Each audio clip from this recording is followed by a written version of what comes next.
Hello అందరికీ శ్రావణ మాసం వచ్చేస్తుంది కదా. మనమంతా కూడా ఆ శ్రీ మహాలక్ష్మిని కొలుచుకుంటాం కదా ఈ నెలంతా కూడా. అదేవిధంగా అమ్మవారి అలంకారం చేస్తూ ఉంటాం. అలంకారం చేసినప్పుడు అమ్మవారికి నగలు వేస్తూ ఉంటాం. అవి 1 గ్రామ్ జ్యువెలరీ అయినా గోల్డ్ జ్యువెలరీ అయినా సరే వాటిని మనం వేసుకున్నవి కానీ లేదు అని అంటే కొత్తవైనా సరే షాప్ నుంచి తీసుకువచ్చినప్పుడు అక్కడ ఎవరో ఒకరు వేసుకొని చూసుంటారు కదా. సో అట్లా వేసుకున్నవి డైరెక్ట్గా అమ్మవారికి వేయకూడదు అనమాట.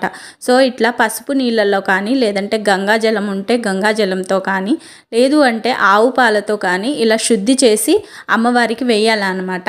మళ్ళీ అమ్మవారికి వేసిన నగలని డైరెక్ట్గా మనం వేసుకుంటే ఆ అమ్మవారి అనుగ్రహం ఎప్పుడూ మన పైన ఉంటుంది.